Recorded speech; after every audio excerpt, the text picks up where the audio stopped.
Good afternoon, everyone. Today's Monday, the 18th day of March, 2013. Let's go over the results in the live trading room this morning. We didn't trade a whole bunch in the live trading room. We had 5 trades. We were plus 200. Yeah, Michael. Well, oh, yeah, let me do that. Sorry about that.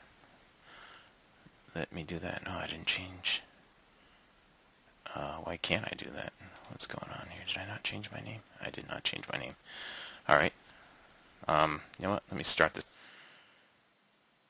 All right. As I was saying, good afternoon, everyone. Today is Monday, the 18th day of March, 2013. I just wanted to go over the results of the live trading room this morning.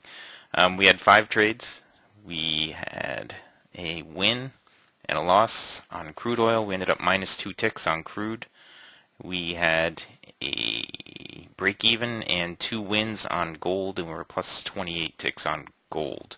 So the net was plus $260 a contract in the live trading room this morning. Todd, I'll let you in a few minutes, okay? I just want to get this out of the way. I just want to finish the recap, is what I mean to say. Okay? All right. The total that we have so far on 96 trades so far for the month of March, we're plus $3,360 a contract, $33.60 in 96 trades. It took us 21 minutes and 2 trades to reach our 2 points this morning. 21 minutes and 2 trades to reach our 2 points this morning, okay? All right, let's just go over the trades. Now, this is my crude chart. I'm going to slide the gold back to the side, and I'll just start out with crude. All right, let me show the pictures. Yes, if you have not taken a free trial with us, I know Dwayne's already mentioned it, but if you have not taken a free trial with us, go to www.cfrn.net/apply, sign up for our free trial. In the free trial, you will have access to all of the charts that you see here, everything that you see here. You'll have access to all the indicators, all the charts. You'll be able to go to our live trading room for 2 hours per day for 5 business days. And we'll do our best to help you identify the trades as they're setting up. We'll show you the trades that we're in. We'll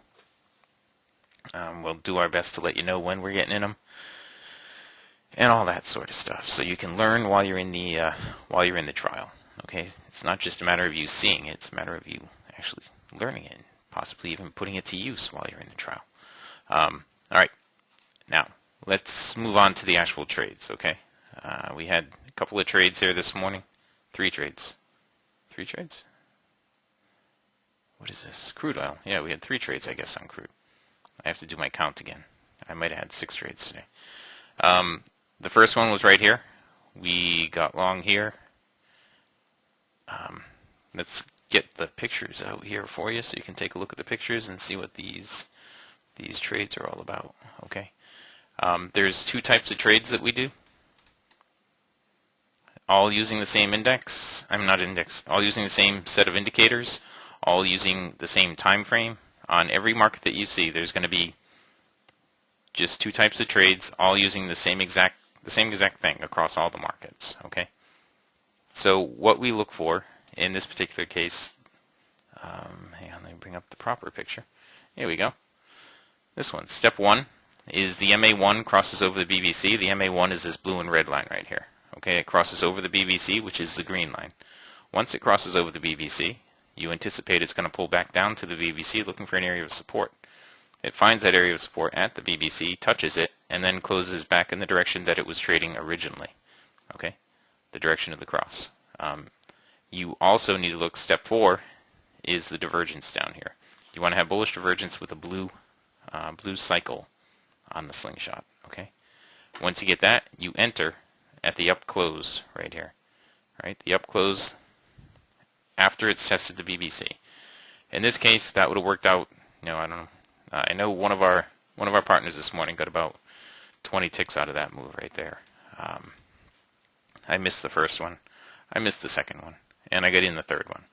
Now I got just a little bit of profit on the third one, and the difference between them you might see is first that the price didn't come all the way down and hit the BBC, and second that the cycle was red and not blue.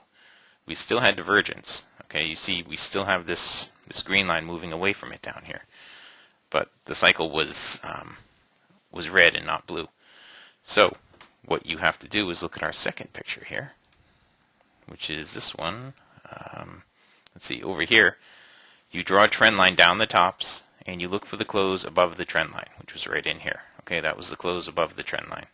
Once you get the close above the trend line, well, I did it over here, but once you get the close above the trend line, that's where you look to get long, and you anticipate that the green line is going to work its way up into the cycle. All right, that's what you anticipate. And that was our first trade. Our second trade, so I took a little profit on that one, a little profit on that one, and a loss on that one. Okay, that's what got us to minus 2 ticks total. I think we got, what do we get? We must have gotten 3 ticks profit on that one, 3 ticks profit on that one, and minus 8 on that one. It was the same setup all the way through, right? Right in here. There was an opportunity there we missed. There was an opportunity back here we missed, and back there we missed. Now, for those of you guys who were focused on the crude oil, you got all those opportunities. Good for you. I had drawn in some boxes, a few boxes at the same time right here. And I had said if it breaks out of the box, we should see a significant move and a quick move, and we did see both of those. I took this long trade over here thinking it was going to continue up. This was the high of the day at the time, and it bounced off the high of the day and stopped me out before it continued up some more. Now, we didn't have the right kind of divergences in here to be taking any trades, okay? There was one trade over here. I would have had my stop at break even had I taken the trade, but I didn't take the trade. There was another trade right in here. After the bearish cross, it tested the BBC with a down close and bearish divergence, and it went down. Okay, and that was it. That was it for the crude oil. You can see after the close of the morning session, which was right over here, there was a trade right here. There was a trade right here. A trade right here. All long trades, okay, to capture big chunks of that move up right there. Then it changed directions, and there is a trade right here, and another one right over here to capture these moves down. Okay, and another one right there. All to capture those moves down. All right, so you get pieces of the market as it's moving all over. The Russell, I didn't take any trades on the Russell this morning, but let's just show you what the Russell's doing here. Okay, now the reason we didn't take trades on the Russell was because it was really choppy. It got into areas like this where it just whipped back and forth across the BBC. We didn't take any trades. We drew in these boxes and we said when it breaks out of the box you should see a significant move, and there was a significant move. There was an actual trade set up in here. Wasn't there? Right here. But I didn't like it because there was barely any divergence. The cycle's way down here. It's not up here, so I didn't like it, and I didn't advise taking it. Again, another box, and again over here we got into more chop. So I wasn't taking any trades here on the Russell this morning. I just wasn't really enthused about it. Well, once I got out of this chop right here, there was an opportunity right here. This was after the morning session. Okay, right in here after the morning session closed at 11:36. And for those of you who don't know this, you'll often find that after 11:30 Eastern time, when the European markets close up, there'll often be some big movements in the other markets. Okay, and there you have it. Okay, it was a nice move right there, all the way up to the weekly trading zone. All right, that was the Russell. Again, we didn't take any trades on the Russell this morning. Let's go over here to gold. Now here on the gold, we had a couple of trades, 3 trades. Okay, so let me fix this. This needs to be accurate. We had 6 trades today. I thought we only had 5. We had 6. So we're up $3,360 on 97 trades, not 96. Okay. Let's see, on gold. Our first trade in here on gold was, we had the bullish cross, price pulled back down, and it closed up above. Let me replace this really quickly. And it closed up above the trend line. I already showed you the picture for that, so I'm not going to show the picture again. But it closed up above that trend line. and that was a valid long trade. All right, so we got in there. We took some profit on that. I don't remember. I think we took 6 ticks profit or something like that on that one. We missed the next one in here. There was another one that followed it up right in here. Was an up close. We didn't need the trend line because we hit the BBC and we still had blue on the cycle. But there was an opportunity right there to grab it and move up. I had drawn in a box up here because it looked like it was topping to me at the time. All right, that's why I had drawn this box in here. It looked like the market was topping out. And, well, it was. Those of you that were in the live trading room this morning, you all remember me drawing these boxes saying, I think it's topping out because the green line of the cycle is the green line is getting up into the cycle and we're not putting in a higher swing. At the time we hadn't been. It did pop in a higher swing, but it was at the top. Then everything turned around, changed directions, okay? And there was an opportunity on the close below the trend line right here, and another one right here. We missed this one, we took this one, we got a break even on this one, and we grabbed this one too.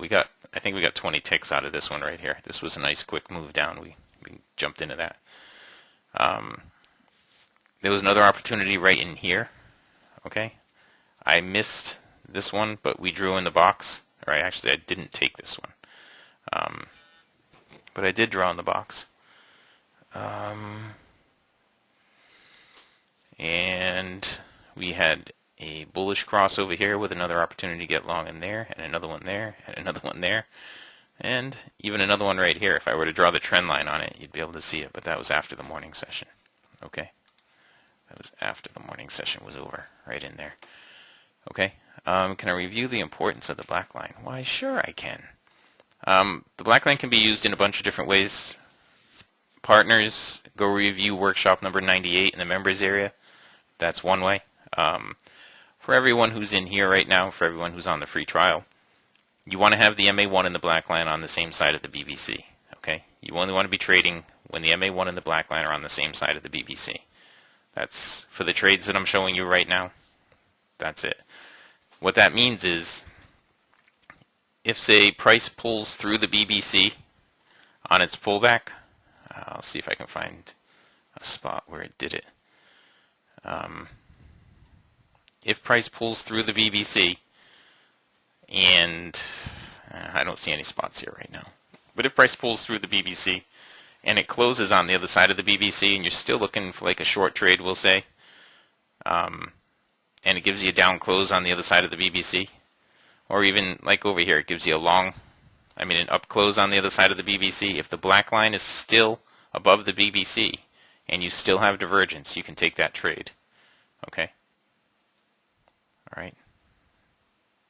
That's what the black line is for. That's one of the important things about the black line. It tells you when to stop looking for a trade in a certain direction. I'll show you again. Let me show you. Oh, here. There's 2 ways to stop looking for a trade. And it's important to know when not to trade. Okay? There's 2 of these here. One is when the green line gets down into the cycle. You don't want to be taking any trades then because that's when it's likely to pull back. And the other is when the black line crosses the BBC. All right? Those are 2 indications, individual indications, mutually exclusive indications, that you don't want to be trading in the direction you were originally thinking of trading. All right. Now, I'm going to quickly go over the NQ here. There were some trades available on the NQ, but the NQ and the ES was stuck in a zone for a good part of the morning. So we weren't really looking at the indexes. You can see there were opportunities in here on the NQ. I highlighted some of them. Along there, and over here were all valid long trades. In here was another opportunity, where I had drawn these trend lines. Well, in this one, it wasn't so much because the cycle I just told you was just about up into the green line was just about into the cycle. One of the items or one of the things that might tell you not to trade in that direction. But it was followed up with an opportunity right over here, okay, that you could have taken over there. Now, there's one of these was a losing one. Right there was a losing trade. Right there was a possible losing trade. I would have had my stop at break even on this one. We would have lost on that one. And that was pretty much it. It got pretty sideways in here after that. Right up until, again, after the morning session closed, this last half an hour. I mean, you can see this big move up right here. Right now it's suggesting it was a shorting opportunity right in here a few minutes ago, and it's actually looking like it may put in another opportunity for a short right in there, okay?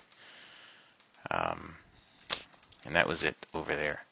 Now on the ES, there was an opportunity way back here at 42 and 42 and a half to get long. It was going into the weekly trading zone, so I wasn't interested in it, in taking it myself. But if you guys don't have that restriction in your trading plan, well, then you had a nice opportunity to make about 10 points on that.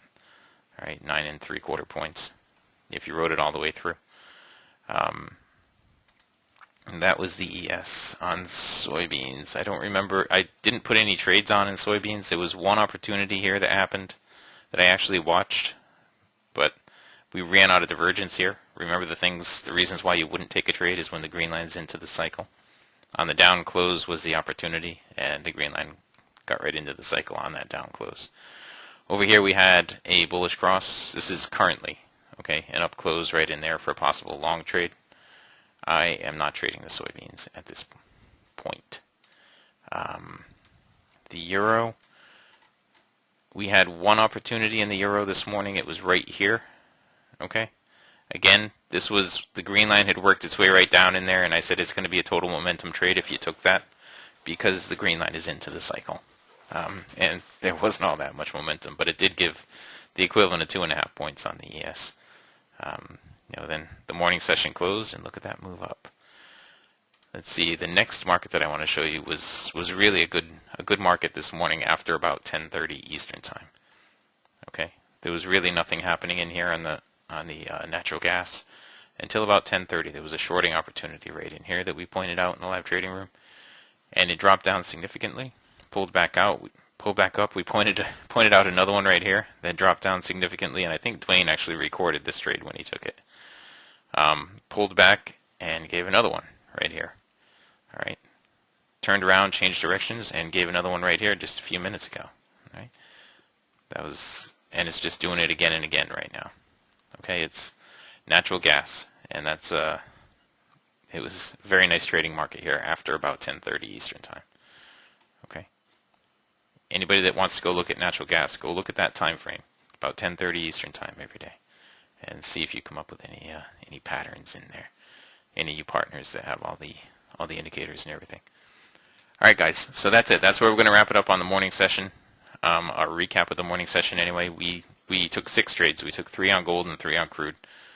We ended minus 2 ticks on crude, plus 28 ticks on gold. On the month, we are plus $3,360 per contract. And how many trading days is that? 1, 2, 3, 4, 5, 6, 7, 8, 9, 10, 11, 12. 12 trading days plus $3,360 per contract in 97 trades. Okay, so if you go and do all the math, and that's just in the live trading room. Okay, that's just in the live trading room. So that works out to roughly an average of 8 trades a day, though some days we had a little more than that. Some days we had a little less than that. And it's what, 3360 divided by 12, average of $280 per contract per day, roughly. 3464 average trade. Thanks, Frank. And that's it. That's where we're going to wrap it up here. If you have not taken a free trial with us, go to www.cfrn.net/apply. Sign up for the free trial. If you have taken the free trial and you want to become a partner with us, send us an email.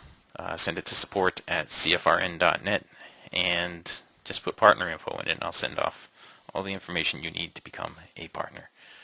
Patrick, because I have enough things going on that it would just be distracting for me to show that. Okay?